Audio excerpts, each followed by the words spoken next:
Ooh. You have been well trained. Okay, welcome. It's very nice to be back here again. I think the last time was in the first Scrum gathering with Jeff Sutherland and Nakasa. Okay, so is everybody nice and relaxed? Very quiet. Yeah. Okay, I'm going to make you do work now. On your tables, you will see there is some paper. Everybody has paper. Anybody not have paper? Hold up your hand. Okay. And you need a pen. There's some marker pens, but any pen is okay. What I want you to do, who had coffee this morning? Okay, fueled by coffee. This should be easy. Imagine the best possible coffee. I want you to design an amazing coffee. You have paper and you have 2 minutes to sketch it out. Are you ready? Get set, go.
Okay, who has a copy they can share?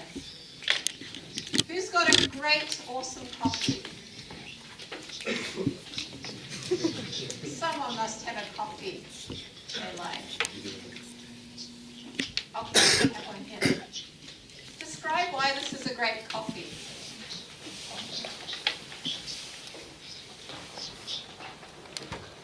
豆から直接グラスカップにコーヒーが入って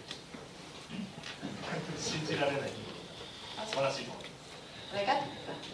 Who's got another coffee? A different coffee? Who has one?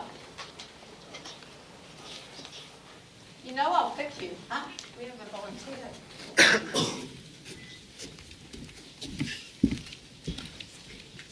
Hey, Rochelle. Hello.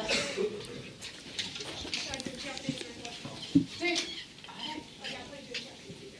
まあ、日本語にしますけど、はい、まずはカップにちょうどいい温度のコーヒーが入ってて、ちょうどいい割合のクリームも入ってて、そしてカップ自体は温度を保つような特別なグラスのもので、そして特別なプロセスで作られて、営業の人がサーブして、そしてきれいな場所で座って、自分の時間があって、ゆっくり味わって、本を読みながら。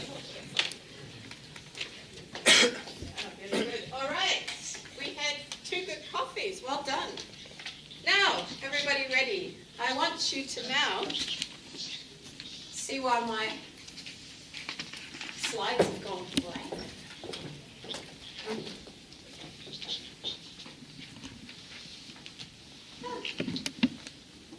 Technical, interesting. Okay. Now I want you to design a delightful, enjoyable coffee experience. So think about more than the coffee. Not the coffee itself, but the whole experience for coffee. You have 2 minutes. Go.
Okay. Who has a coffee experience they can share with us?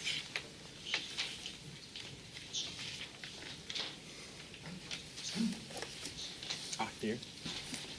Do we have one here?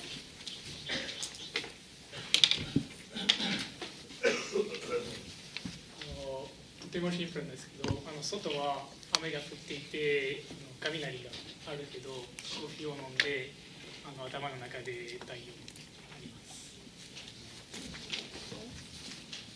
And I saw one. I saw some of it, yes. これを見てる。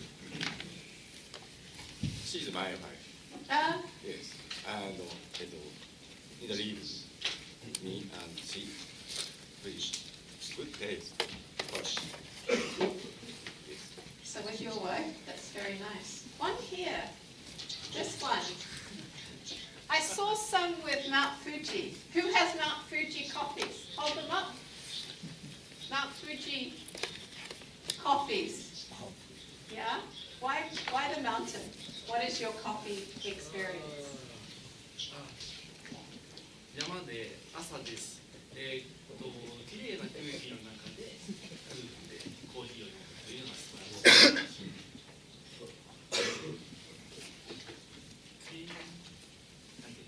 Yeah, clean it. Yeah. Okay. So, the difference between the first time, all we're thinking about is coffee itself. We want coffee with soy milk or milk, sugar, very much about the coffee. Then when you think the coffee experience, we start thinking a little differently. I think it was funny seeing Mount Fuji. I did this in Berlin, Germany, a few weeks ago, and it was tropical islands with beaches and palm trees. So something is there about the experience. Does anyone do design thinking? Design thinking experience?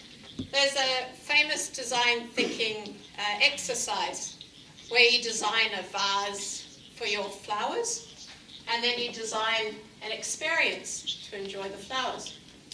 And it does make us think more about the experience. But let me ask you, did you solve the problem and did you deliver the right outcome? Who thinks, hands up, you solved the problem and delivered the right outcome? Anybody? So what problem were we trying to solve? That's the big question. We often jump into design without understanding why we were doing it. What I want you to do now is find one other person, pair up, and you're going to interview your partner and ask them why they wanted a coffee, or if they had a different drink, a tea, whatever they had this morning. Why? Why did they want it? And keep asking why, to find out what was the deepest reason, the motivation for why your partner wanted the coffee. I will give you a few minutes. Find someone nearby and interview them. Why did they want the coffee? Go.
for why you wanted your coffee or your drink this morning?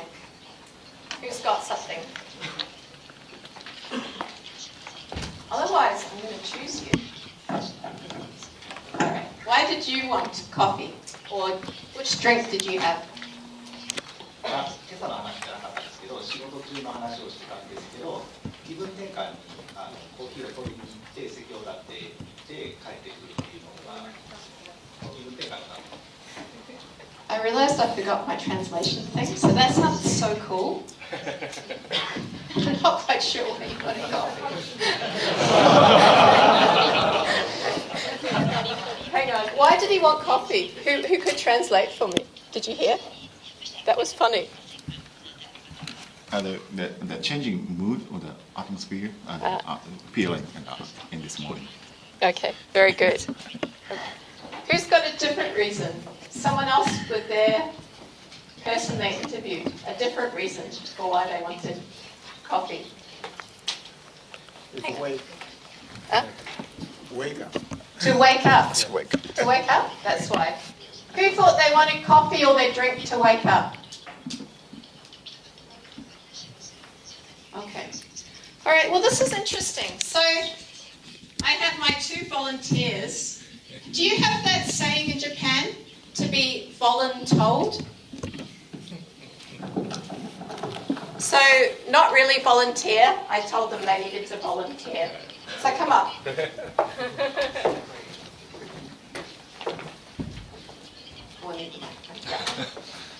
So when I came over to Chris and what was your name?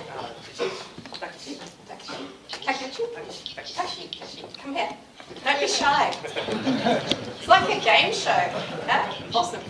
All right. So I came over and I said, why do you want the drink? And what did you tell me? What did you want for your drink? What drink did you want?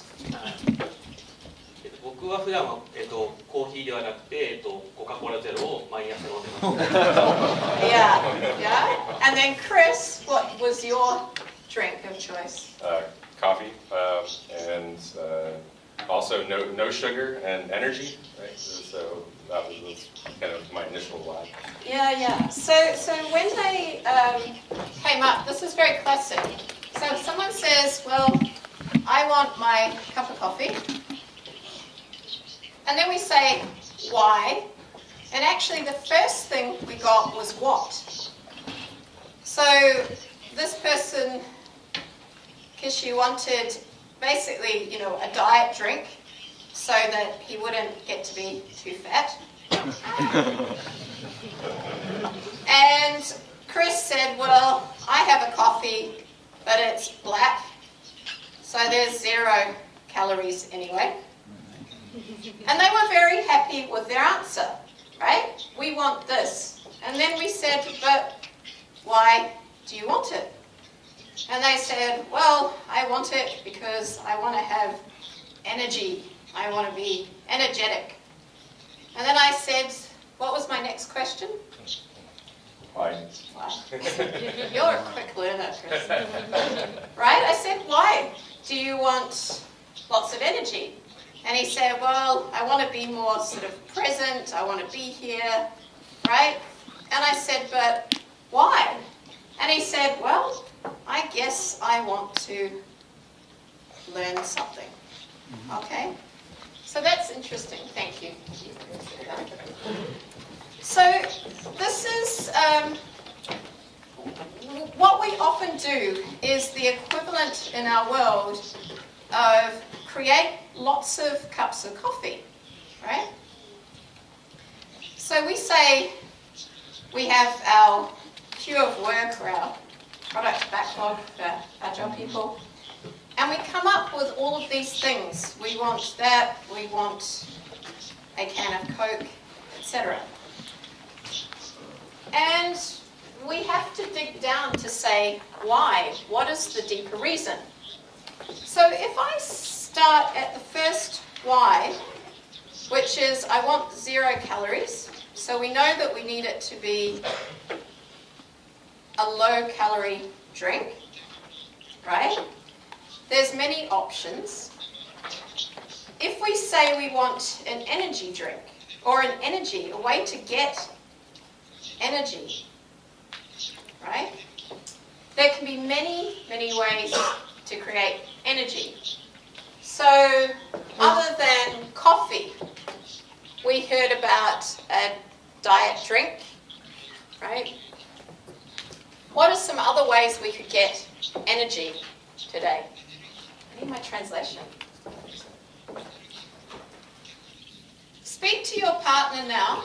Turn to your partner and ask them, what are some different options for being able to create energy? Go. 1 minute. Come up with as many different solutions to create energy this morning that were not coffee. Are you ready? We're going to see who can come up with the most number of options to create energy that are not coffee. 1 minute. Ready? Set. Go.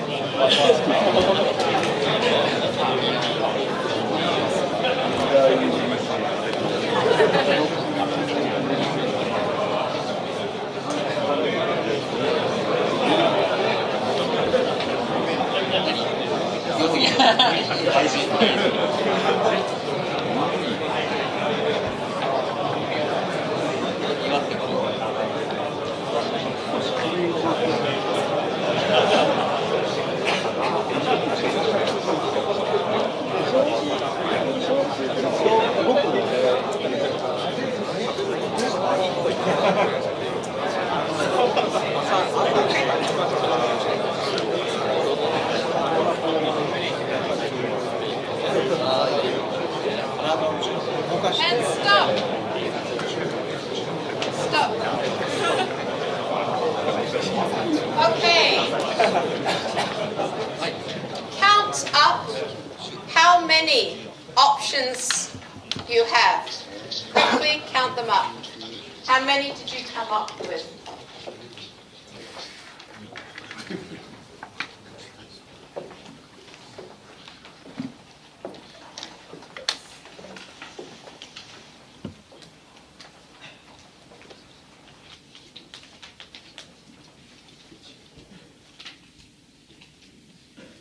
Okay. Who had 5 options? 10 options. 15 options. Any 15? 12? Hey, okay, we have a winner. So we now have 12 different ways to give us energy. Pretty good? Yeah? Happy? All right. But let's look at that last one. To learn. So let's look at the things that help us learn.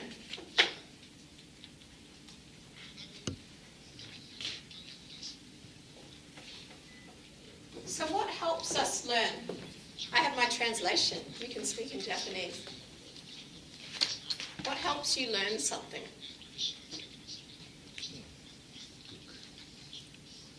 Book. Look? Book. Book. Book to learn?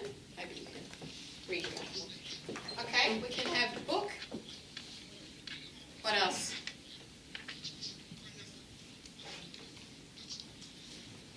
How do we learn? What do you like to do to learn? Other one's experience. Experience. Yep. I can't draw experience. Okay. And what prevents you learning? What are the things that stops you learning, that makes it difficult to learn? Noise, Noise interruptions, and interruptions. What else prevents learning? Fear. Fear. Oh, that's interesting. Tiring.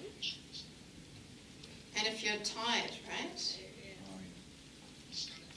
Okay. So you can see that if we understand that the outcome, where we want to get to, our destination is to learn, then we can come up with many different options, right? And actually, if you look at this one, if you're tired, and we say, well, we could try to help people stay awake, and that's probably where that idea of coffee came from, right? But there's coffee, there's tea, right? Maybe there's those caffeine tablets. There's many different potential solutions. And the interesting thing is, this might not be the best one. My cousin at university, she once had an essay due. She had to read a book and write a report, and she had an exam the next day. And I think she'd been out partying too much. So she had to study quickly. So she took a lot of caffeine tablets. The next day, she was saying, yes, I got it all done. I read the book. I wrote the report. I wrote the essay. I was wide awake during the exam. Then the next week, she got her exam results, and she got her book report back. She showed it to me, and it had in big letters in red from the professor, "Did you even read the book?" So she was awake. She was wired up, but she hadn't actually understood anything. So you could be awake, but you might not be learning, right? Sometimes when you go to classes, we do evaluations, and people have high evaluations. As a trainer, if you run a fun exercise right before the end of class, your evaluations will be really high. So if you come to my class, that's what I'll do. But it might not mean you've learnt one single thing, right? And so when people ask us for requirements, right, they're things we think might solve the problem, but if you haven't understood the problem, we can build the wrong thing. So that's what happened when I first told you to go in and to design the best coffee. That's being told by our managers to go in and to build this feature for a product. But again, we haven't understood why clearly, and so we have problems. So that's one of the biggest problems, is understanding why. The other problem is getting your translation cords anchored up, but we're good now. And the other problem we've got at the moment, we have lots of frameworks that are meant to help us solve all of our problems. Do you have the saying, a silver bullet solution? So we say silver bullet, it's like magic. It will solve all your problems. And each one promises they have the solution for us. We had Scrum, and then Kanban is better.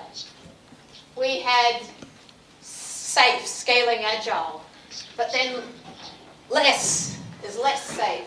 We have Scrum at scale. And all of the time, there are more and more frameworks. The other problem is there are lots of methods and practices. I love this photo, which the translators this morning said to me, "Ha, that is the Tokyo subway map. Very cool." Deloitte mapped out all of the agile practices onto your subway map, which is kind of funny. I started brilliant Agile. And the promise of Agile was it was simple. We're not very simple anymore, are we?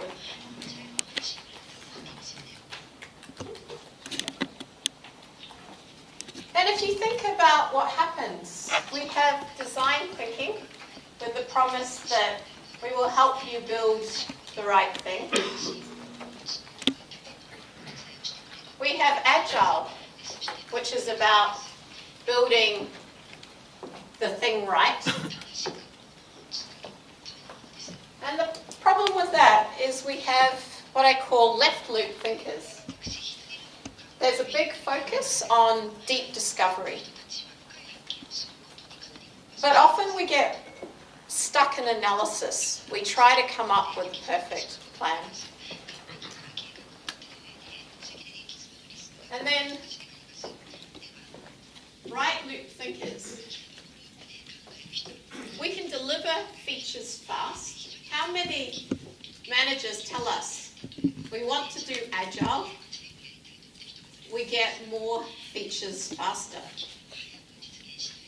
Yahoo Japan, in the early days, I think I did one of the first Scrum classes, yes it was, at Yahoo Japan, and that was the big messaging at the time. We can give you more features faster. The problem is, we risk building the wrong things faster, right? So we talk about fail fast. Failing fast is better than failing slowly, but it's still failing, right? We jump in, we build a coffee, when in fact that wasn't the right solution. Do we really want more features faster? Who wants more buttons on their remote control?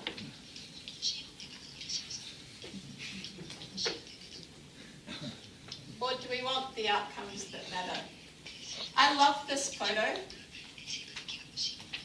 This was designed by a guy. He went to his grandmother and she was so confused. All she wanted to do was to change the channel and change the volume, so he taped it up. To me, that's usability, right? UX, the best.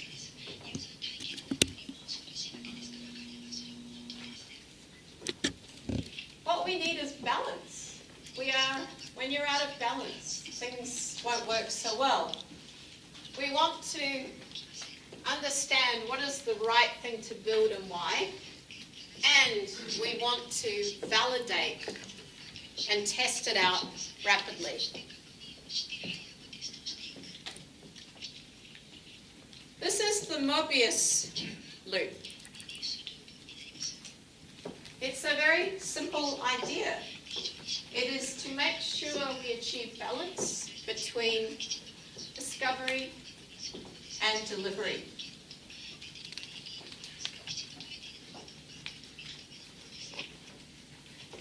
There are 3 parts: the discovery loop,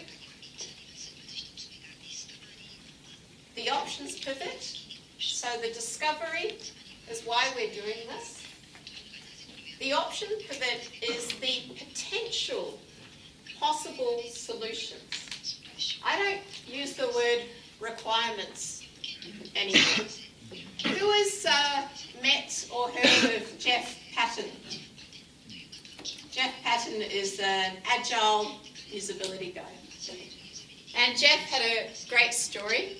He said his first job as a developer, and they said, Jeff, here is a requirement, go build it. And Jeff said, okay, yes, why do you want it? And they said, Jeff, just go build it. And he said, yes, but why? And they said, Jeff, just go build it. It's a requirement. And he realized requirement simply meant shut up, right? Go build it. So if it's a requirement, we have to build it. But we don't know if it's any good. It's simply a guess. Or if you want to sound smarter, Call it a hypothesis. We're good to go. And the delivery loop is where a lot of us are today in the Agile community. We're very focused on a lot of delivery, but we're not always building the right thing. Have you heard that saying, what you measure is what you get? And what you measure is all you'll get. So our measurements drive behavior. If you're measuring story points, features delivered, milestones achieved, they're about activity and about outputs. They're not about the outcomes. If we measured outputs and rewarded people, the person who built the most buttons on the remote control would make the most money. Instead, the people who build less can achieve the outcomes. Kero and I were talking, hello Kero, the other night, and we agreed we should all aspire to being very, very lazy. Lazy people build less outputs to reach the outcomes. Yeah? My best automation engineer ever, Gwen, she would get to work late. She would sit and read the paper. She would eventually do a little bit of work, and then she'd talk to people all day. And she was one of the best people ever. She was the laziest person, so she automated everything. Right? Very good. We want laziness.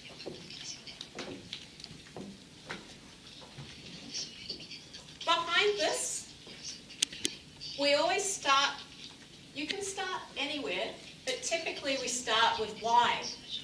What is the problem? Why is it a problem? The problem when I asked was, we want a coffee to wake up. But the real issue was to help you learn. Right? We create measurable outcomes by making them very clear. This creates the destination we want to get to.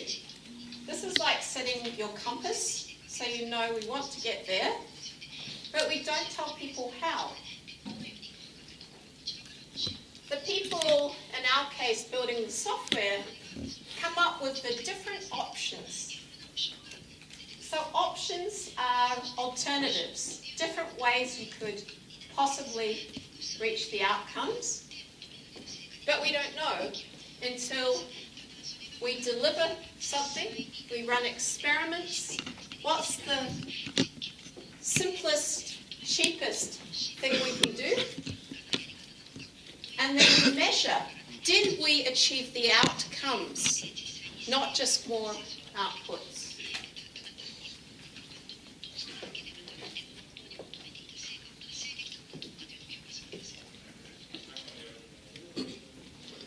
Mobius is a navigator.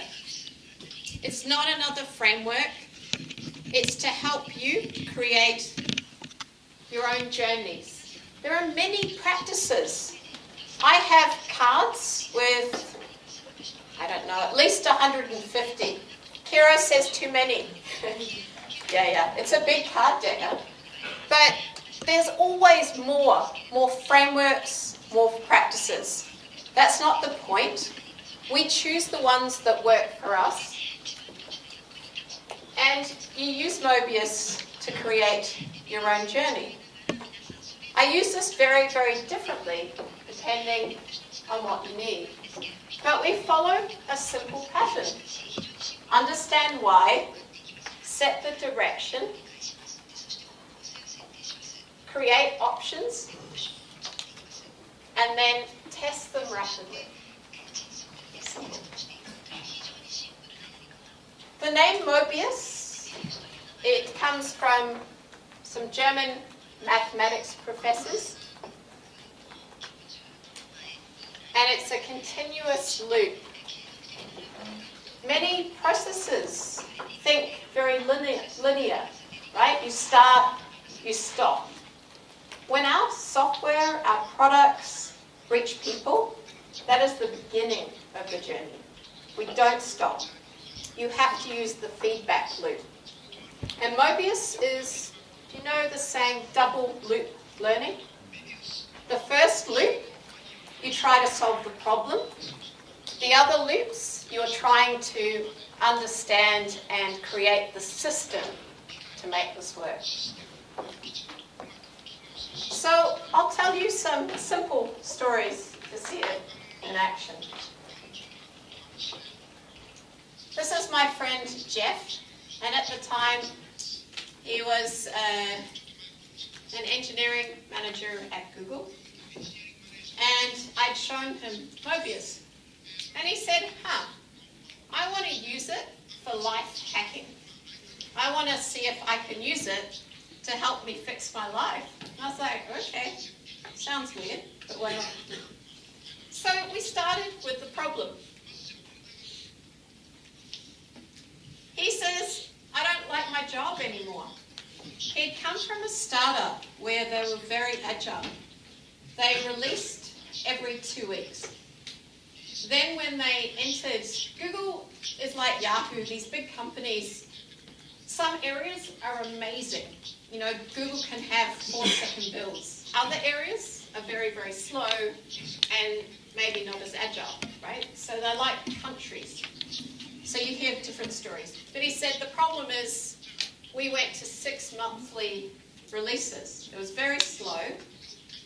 And as an engineer, what matters to me is to have autonomy, right? I want to be able to help make decisions, and it didn't feel that way after a startup.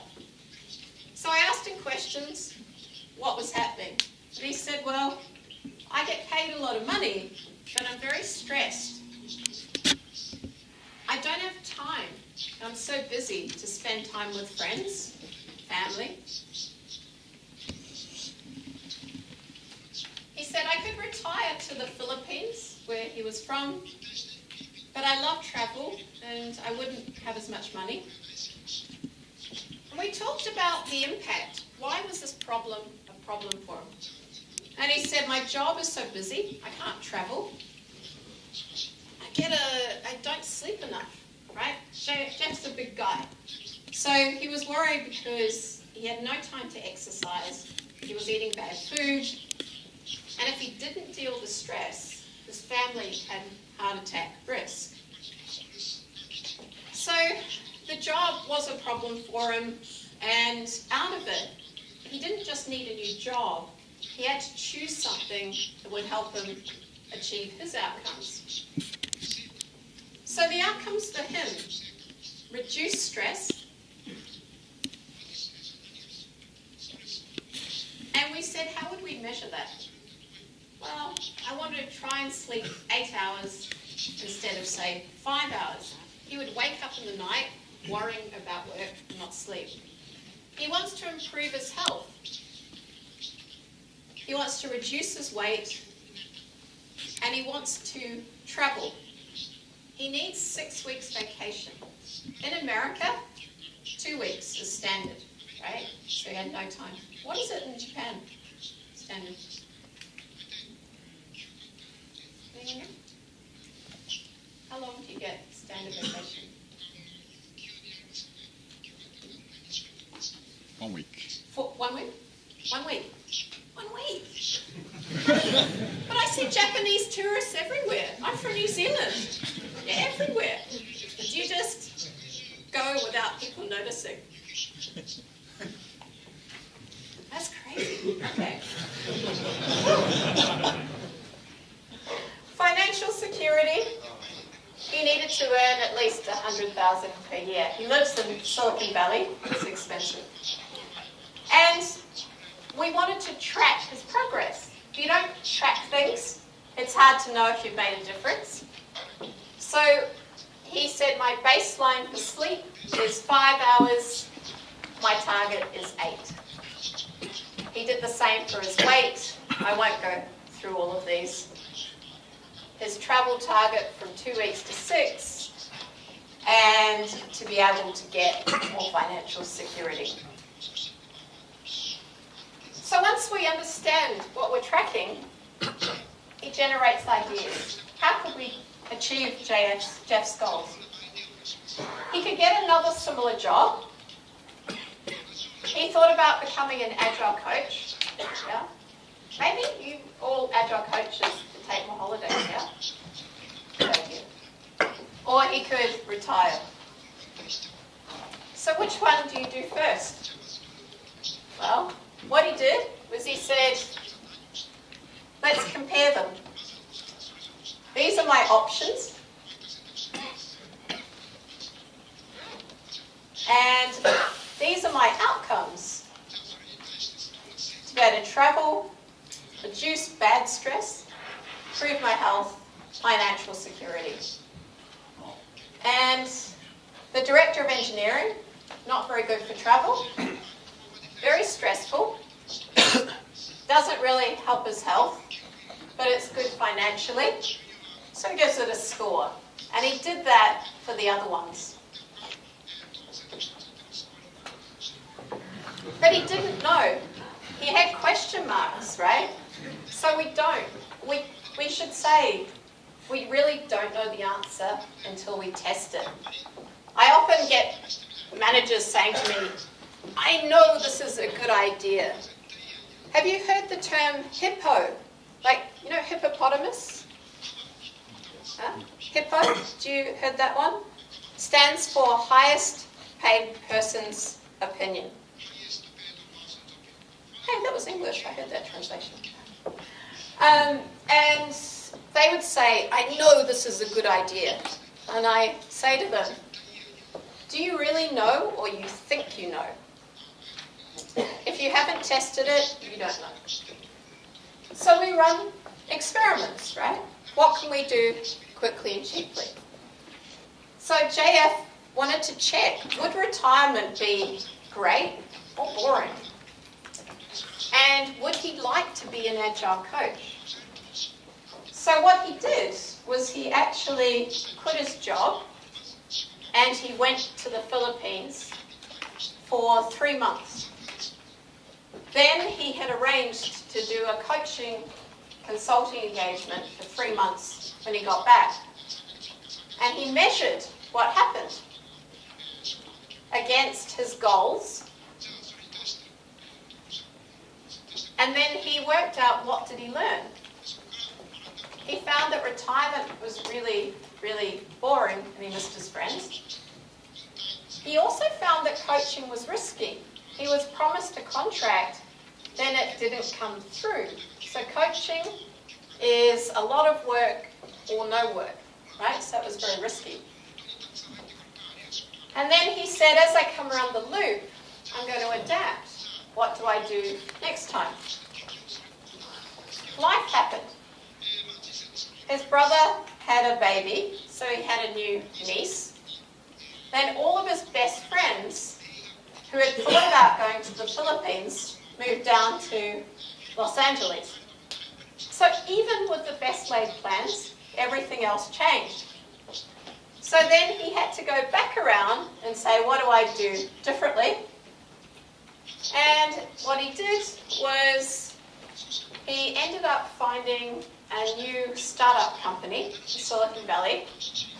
They do what they call open holiday policy.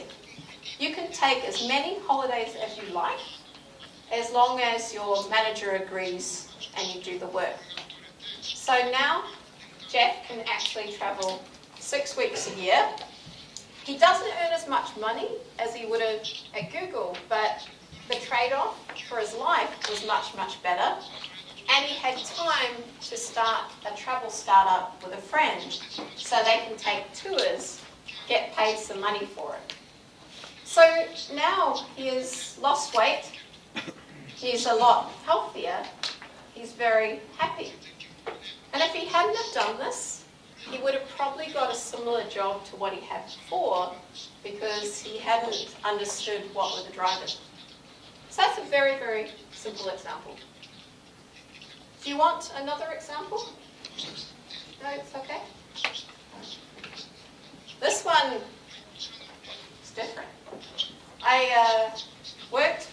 a big healthcare company in Washington, D.C.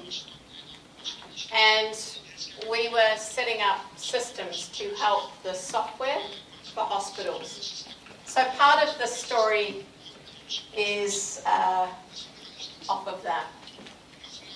So a really big problem is what we call hospital-acquired infections. These, you go into a hospital to have an operation or you're sick, you acquire an infection in hospital. In America, 1.7 million people get these infections per year. 6% of those people die from the infections. It kills more people than AIDS, breast cancer, and car accidents. It's crazy, right? 250 people a day. That's like a plane full of people crashing and everyone dying every single day. You know how many people die of shark attacks? 6. But we're scared of sharks. You know how many people die from corks? You know in bottles, the corks? Yeah. Like 25 people die a year from bottle corks. That was irrelevant, but funny to me.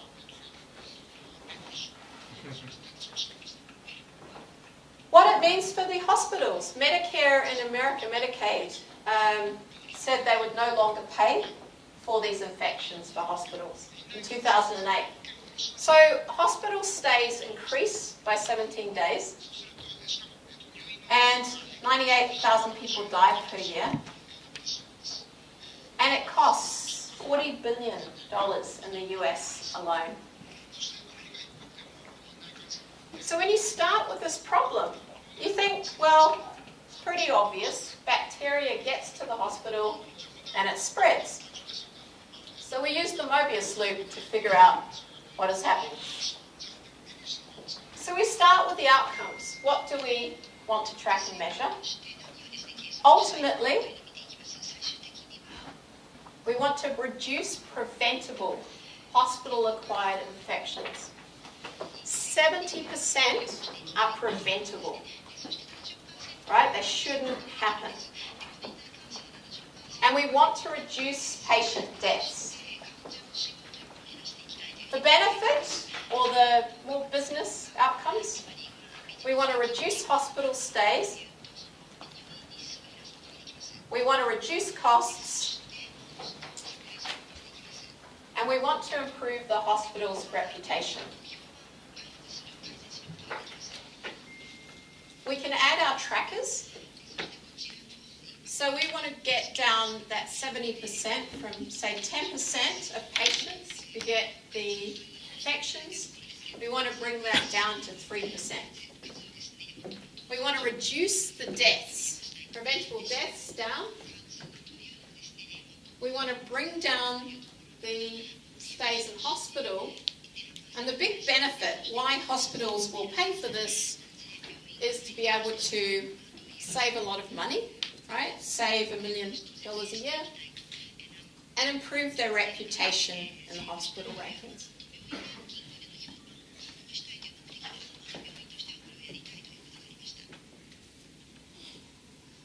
This was interesting. You have to see now, how do infections reach hospitals? So people who come in to emergency bring in bacteria. There's a lack of screening. You don't know who has the bacteria. And something hospitals started doing to make more money, they had outpatients, so you go to the hospital to be seen instead of doctors. This actually can raise up the amount of bacteria. We also want to know, how do the infections spread through hospitals? Hospital staff carry the bacteria. This is the greatest reason for the infections, the hospital staff themselves. Poor waste disposal, people throwing things away, but they're uncovered, they spread through the hospital. And not cleaning the equipment. When you test the instruments You test the benches around. There's a lot of bacteria. Even doctors would wear ties, yeah? So they think they look very professional with the ties. The ties themselves, when they lean over, they're like a germ magnet. They're like filled with bacteria when they test them. Isn't that disgusting? So now we think, how do we fix the problem? It seems really obvious, right? How do you fix it? Well, we want to reduce the bacteria entering the hospital, reduce the spread, and reduce the bacteria on surfaces of things. So why don't we screen incoming patients? Let's see who has it. Let's isolate the infected patients. Maybe, why don't we just get staff to wash their hands, right? A lot of staff, that's one of the big reasons, is they do not wash their hands enough. So we'll tell them to. And we'll clean surfaces better. Very obvious, yeah? Job done. All good? But we go in and we decide we'll do some more research. Who's solved this problem before? So in our people using things like Scrum or Kanban, in your queue of work, your product backlog, we don't just implement things. We don't just build things and push it to customers. We do one of three things. We can do some research, right? Investigation. We can run experiments, and we can implement. REI, research, experiment, or implement. So we can screen our patients in an experiment. We can isolate them. And why not just do a campaign? Everyone wash your hands. Everyone clean surfaces. So this is what the team at the hospital starts to do. So we measure, do we make a difference? Did we reduce the bacteria? And if we do all of those things, like the coffee, we could keep you awake, but you have to measure the primary outcome, which is, did we reduce the infections? Did we save lives? Because sometimes the bacteria goes down, but that wasn't the problem. So you have to measure both. Then what did we learn? We learned that another hospital would give out Starbucks cards, $10 cards, to get people to wash their hands. So our team thinks that's a really good idea. We learned that copper used to be used very long time ago for surfaces, and it's a natural antibacterial. I think it kills over 95% of germs just using copper materials. We ran an experiment and we found that there's some really high-risk patients. I read a study saying that Americans carry more bacteria than people in Europe. So if you're sick and you go to a hospital in, say, Amsterdam, if they see you're an American, they immediately isolate you. They don't let you around the other patients. Better. So be careful of those Americans in the audience. Keep away from them. Yeah. Disease-ridden. They ran this wash your hands campaign. They said everybody must wash their hands. And what they found is people don't wash their hands. Right? It's really interesting. Doctors think they wash their hands if you ask them 70% of the time, but they don't. I'll tell you why soon. And they found that some surfaces are difficult to clean, right? The reason they don't get cleaned is it's very hard to do. They're built badly, so there are a lot of areas for bacteria. The staff don't have time, that's why they don't clean them. So it's a more complex problem, right? This is real life. So we adapt. We come around the loop. Now we choose what to do again.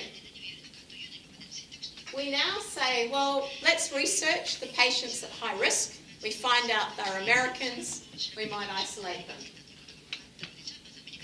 We're going to try to do the Starbucks card to reward people to wash their hands. We're going to make copper replace benches and use one piece.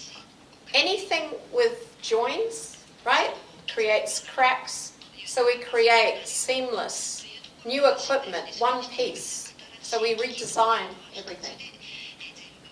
And we implement. We start tracking what we call bacteria spread in hospital, so we can tag equipment and see where is it going. And we come up with new ideas. We start filtering our patients. We have the rewards and education. I won't spend too long on this. And a funny thing happens with the Starbucks card. So these surgeons, they earn, I don't know, sometimes $1 million a year. They have a lot of money. When they saw a robot coming around to monitor them, so they get their $10 Starbucks card, they would run. They would run and wash their hands so they could get their $10 Starbucks card. Hand washing goes up over 80%, which is good. But it turns out, when people are watched, they will wash their hands more. Doctors think they wash their hands 70% of the time. In reality, if they're watched, it's 40% of the time. If they're not watched, 9% of the time. So when you go to the hospital, make sure doctors wash their hands. So when no one was watching, the hand washing went right back down. So everybody felt they were successful with the cards, but as soon as they weren't watched, same problem.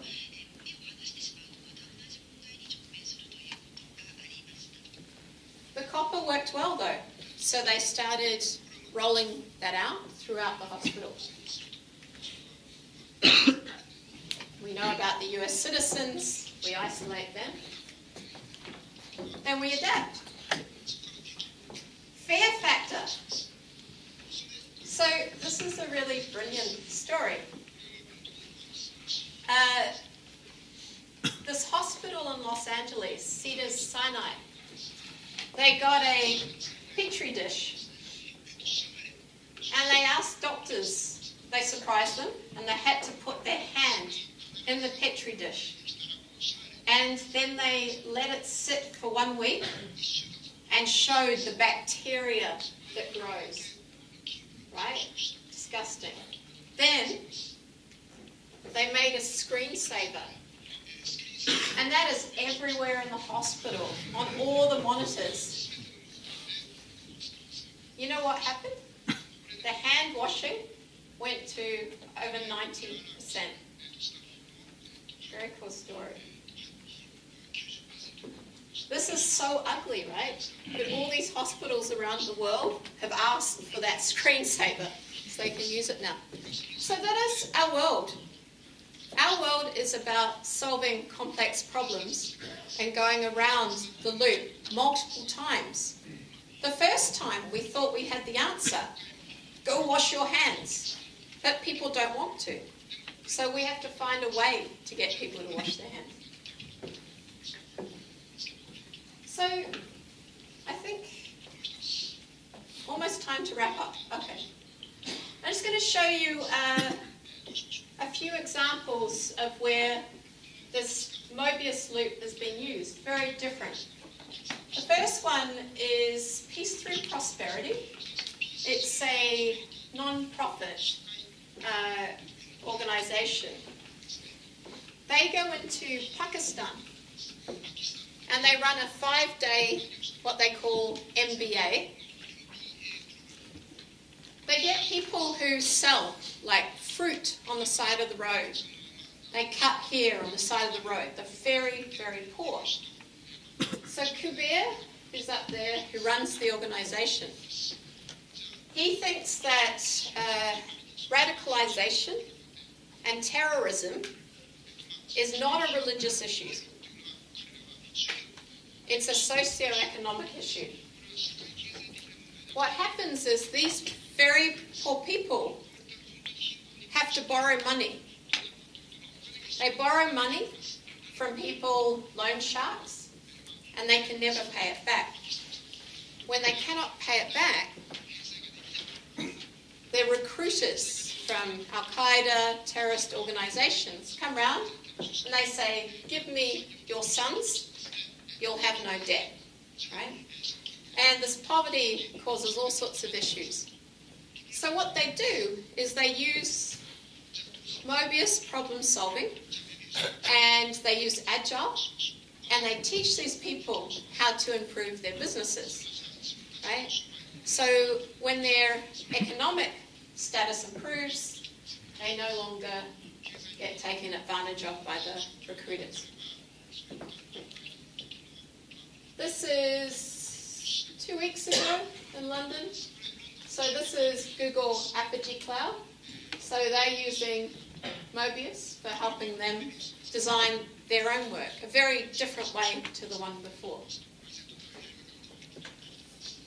And this is an interesting story. This is Red Hat. Anyone work at Red Hat? Ah. So Tim Beattie is in the innovation labs. And he found that they needed a way to bring all of the design thinking with all of the different DevOps, Agile, Kanban they were using together. And they used Mobius as a way to create customer journeys using Mobius. So all of these different practices get confusing, so they use Mobius to stitch it together. This is, Mobius is open source, and it's very community driven. This is the Open Practice Library, and they take all of their practices and use it with the foundation of culture. How do we get people to collaborate, to work together? And one quick story to finish with. I love this story. There's a good TED talk. And it's an architect, Alistair Parvin. He talks about architecture by the people, for the people. Their company was hired by an old Victorian school in the United Kingdom. These Victorian architecture is very narrow, right? The rooms are very thin and narrow, and they have very narrow corridors, hallways. And the school said, we have a problem. When the school bell rings, the children come out of class, and the corridors are very narrow. So they start taking a long time to get to class, and they start bullying and pushing and fighting. And it's a big problem, so we know it's going to cost maybe £20 million. We want you to redesign the building so we don't have this problem. Make the corridors wider. So Alistair and his team, if they'd been normal architects, would have gone in, done exactly that.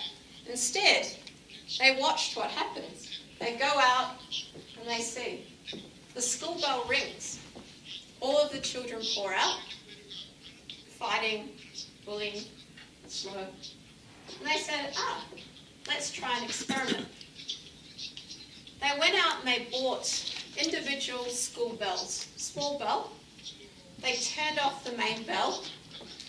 They gave it to each teacher, and the teacher would start the bell at the break, and they were never perfectly on time, so all the students came out staggered slightly differently, and the problem was solved for £750. Right? So this is true outcome thinking as opposed to output thinking. One of the things I work with is people doing outcome-based contracts. It's an emergent field.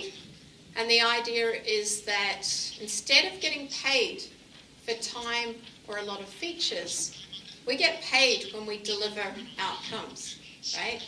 So instead of making your money, they could say, if we solve your problem, right?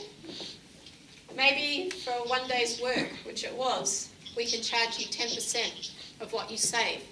They could have made £2 million in a day. That would be very cool. Something to think about. All right. Thank you very much. ありがとうございます。あ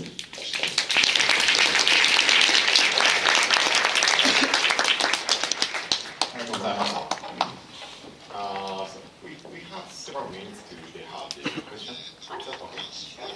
じゃあ、ご質問とかございましたら、今の時間にぜひどうぞ。挙手いただければスタッフが走ります。はい。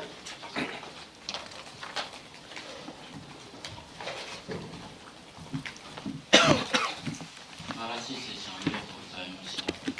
私は日本でプロダクトマネージャーやプロダクトオーナーの支援をしています。で、一つ質問があります。最近のアジャイルの文脈で、学習をしてそこから素晴らしいアウトカムを見つけてビジネスにつなげましょうというディスカッションは数多くされているんですけれども、日本の経営陣やプロダクトマネージャー、プロダクトオーナーは全てのアウトカムの候補に対して開発側に全部検証してでそこから候補を絞り込むというのはとても非効率に見えるという、疑問を持っています。よく相談にあるのがその開発チームを使ってアウトカムに対する学習を手当たり次第何でもするのではなくもう少し、企画の段階でアウトカムの候補を絞り込むいい方法があるのであればそれをプロダクトマネージャーやプロダクトオーナーが中心になって組織的にプロセスをうまく前に進みたいという相談をよくされますがそういった、質問に対してどういうふうな答えを出していますか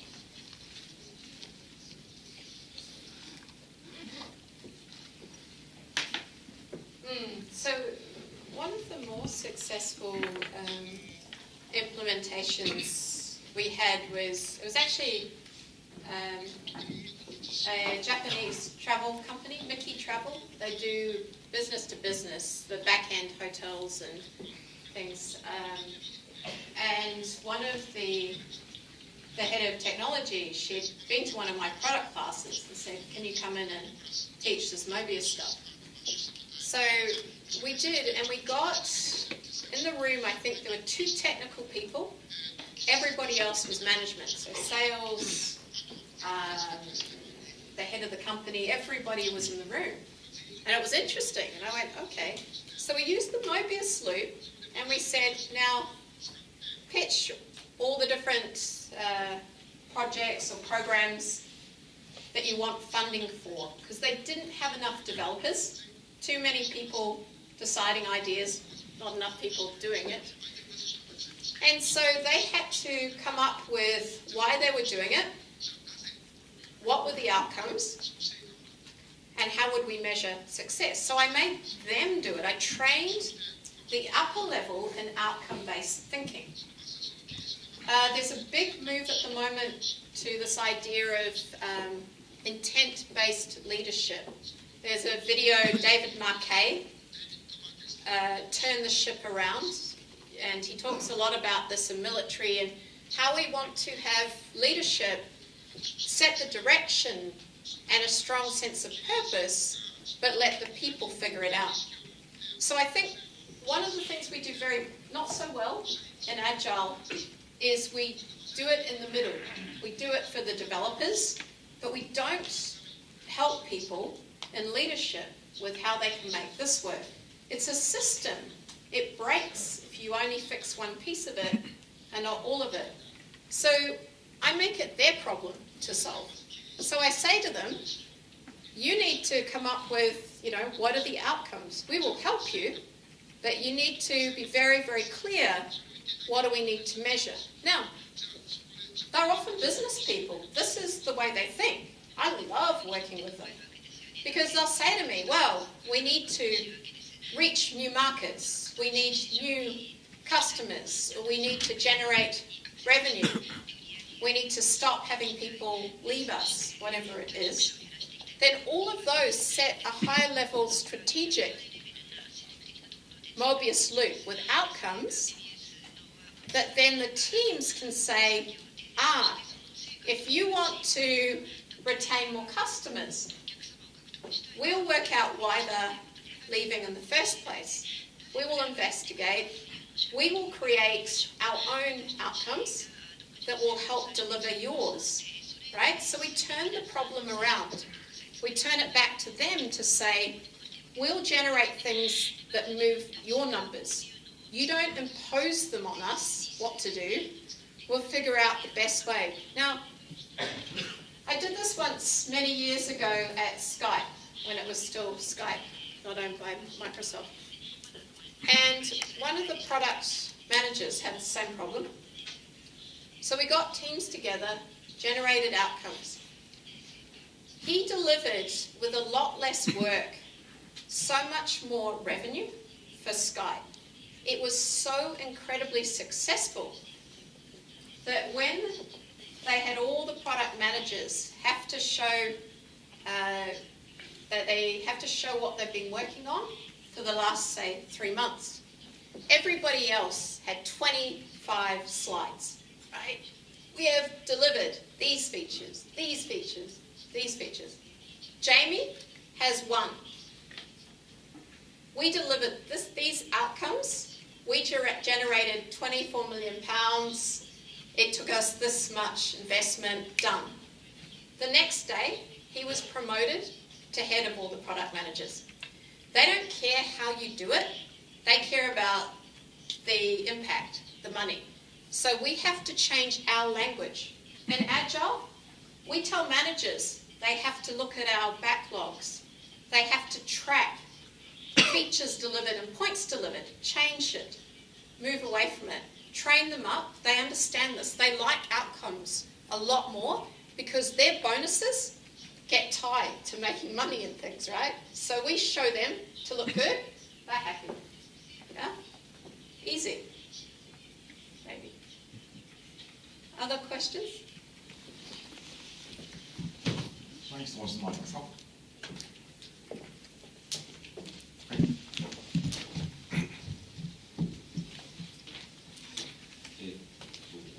本質の質問にならないのかもしれませんが、病院の話で、手を洗わない医師のパーセンテージというのが出てて結構びっくりしたんですけど、なんかこう計測するっていうのは非常に大事だと思いますが、計測される対象が恥だとか隠したいようなものっていうのは計測するのが非常に難しいように思いますけども、そういったものはどういうなんか計測するコツみたいなものがあるんでしょうか。What I've noticed, last night over dinner, we were talking about poka-yoke, in a way, idiot-proofing. But I like things that track, new tracking methods. For example, I saw a video where this television presenter in England, she was very, very big. And she said, I cannot lose weight. I have a slow metabolism. Since I've been a child, I eat healthy food, I eat fruit, vegetables, not too much, no problem. So they get her to drink this smart water. And for a week, She has to write down what she eats. At the end of the week, they added it up. She thought she ate 1,700 calories a day. The Smart Water tracks it. She actually ate 3,400 calories a day. So it wasn't her metabolism, it was in her mind. So new tracking, my husband down the back worked on healthcare vector tracking. So they tag everything, so it becomes part of the system.